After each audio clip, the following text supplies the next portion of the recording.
Hey, thank you for that. I appreciate it. Hey, good morning, New Horizons. I wanted to say thank you for having a cup of coffee with me today. You know what I'd like to do this Sunday is just simply extract some of the broad principles that you and I have been learning in this exposition of the book of Nehemiah.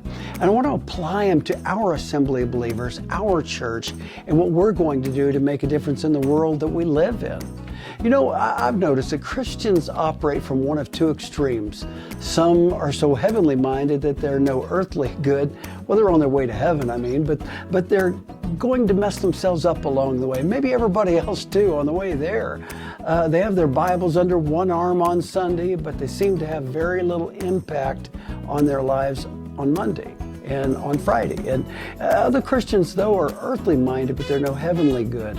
And they talk secularly, act secularly, react secularly, and so heaven can't use them. All because all they do is just parrot out the Christian approach to things. And so they're of no heavenly benefit. But God has called us Christians to receive instructions from above so that we might live it successfully here below. Our feet planted on the ground, but our minds in heavenly places, receiving divine truth that we can exercise in history. So on Sunday, what I want to do is look at some of those principles as it relates to the nitty-gritty of our life.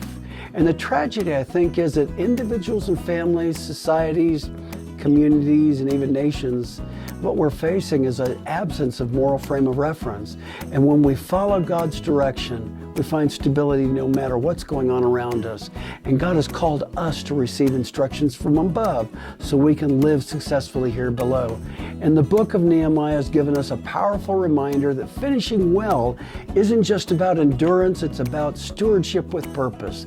And we live in a world that's in crisis and in chaos, and our culture has wrestled with problems year after year. And we just sweep it under the rug, and we don't address those things. And even worse, some of those problems are as much in the church as they are in the world, in society. And the tragedy is that individuals, families, churches, even societies, communities, and nations are facing the absence of a moral frame of reference that we as the people of God could have applied and helped the world with.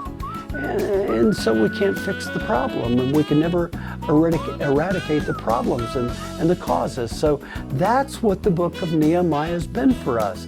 That was a man on a mission. He started in prayer, and he had to accomplish a mission, but he built a rock-solid team. He understood that they were people of God, but they had forgotten who they were, and God's word needed to become all over again, rebuilt in their life so they could remember who they were meant to be.